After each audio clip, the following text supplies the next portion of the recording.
Gotta keep the place clean, especially when without a man. Whether you have a man or not, keep the place clean.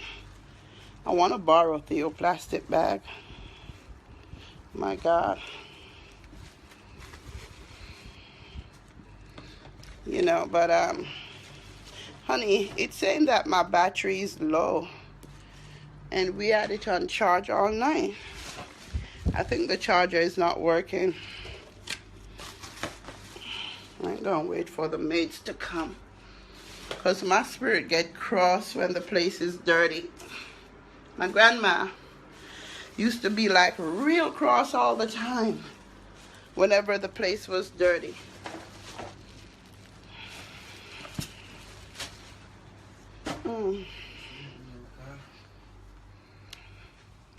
I'm not sure today's the day we're supposed to leave.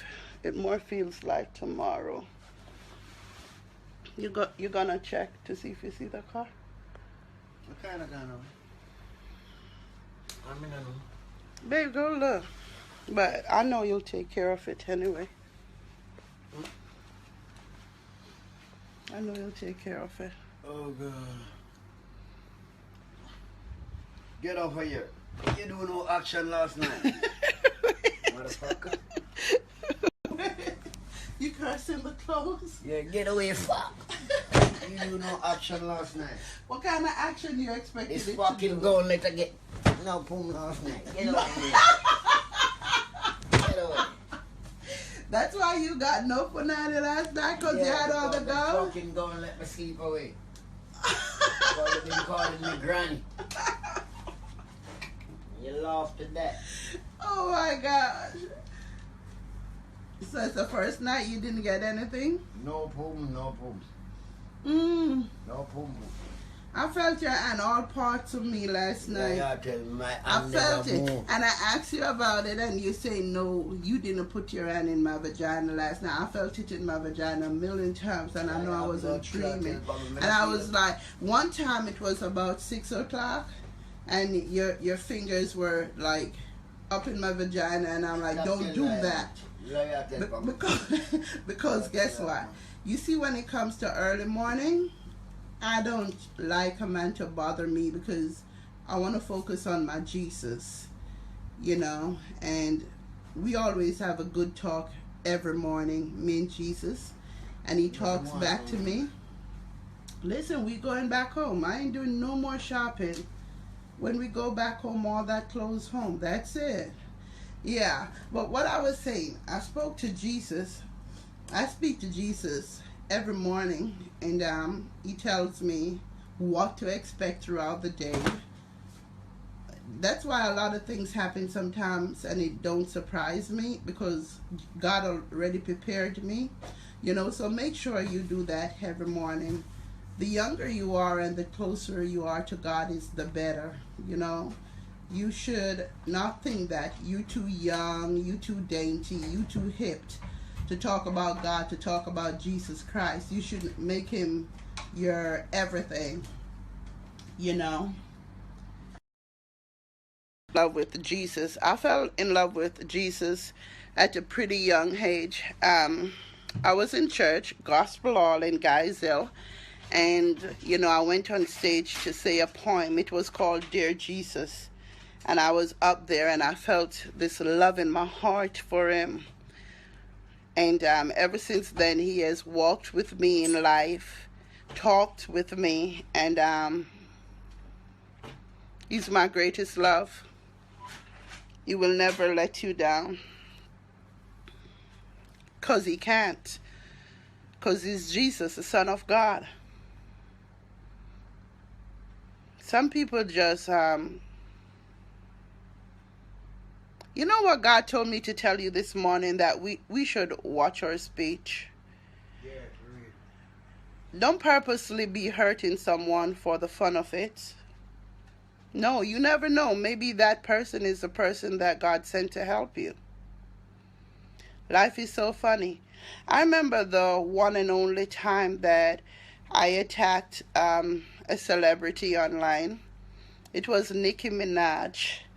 And everyone was against her, and that made me feel powerful too. And I made a comment about her, and I later lived to regret it.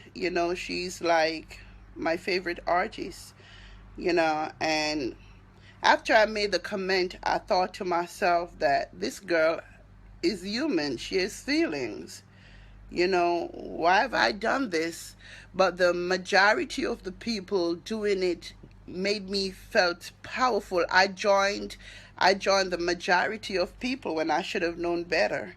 And up till this day I still feel dirty inside for the comment that I made about Nicki Minaj.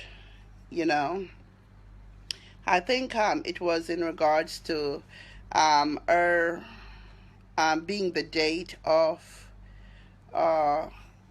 what's his name, son, um what's his name again, but she was his date for a night. And I was like, this old witch, blah blah blah blah blah blah. And- Huh? Yeah, and I later regret it. Sometime when the bad comments, That's why them up beat him up bad. sometime when the bad comments are coming at me, I'm like, yeah, payback day, you know. What goes around comes around. Yeah. So, but then again, I have a way of criticizing people now, and it's different. I call that one entertainment, though. It's all the intention. Like,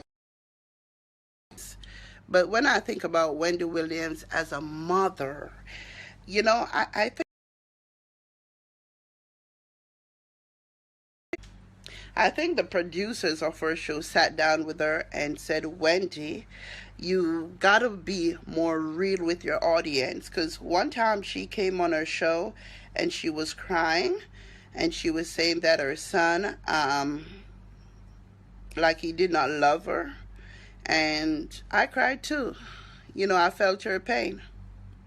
Because not because you're a celebrity, you're a superstar, there are people that will be around you that don't see you as nobody.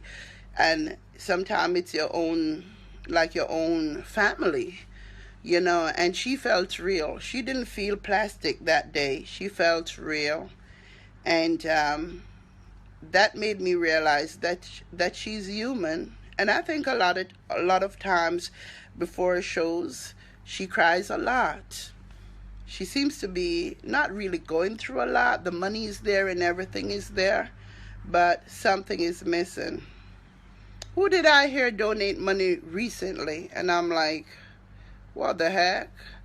If we're going to donate money to help people, especially superstars that have so much money in the world, we don't need to hear about it, because God say you should do it in the closet and he will reward you publicly.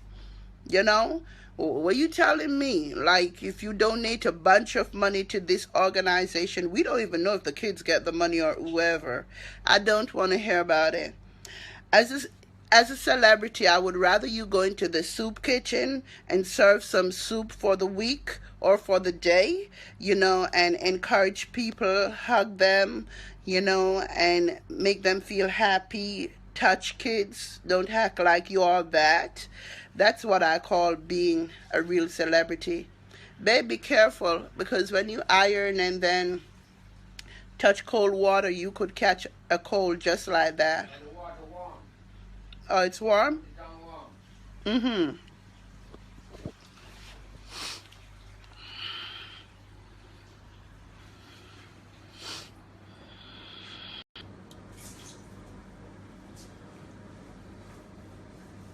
You just gonna go downstairs and come back? Hmm? You don't want a cigarette? Cigarette? Yeah. Yeah. Bob bless the morning every time with cigarette, but I think he's a great guy. Believe it or not, he does not take drugs. None whatsoever. He does not even smoke marijuana. All he does, he puff a cigarette now and then. And he's not a chain smoker either. How do you feel when people say you're on drugs and you're so innocent? I don't feel like it. You don't feel no way? No. I don't know where they got that concept from.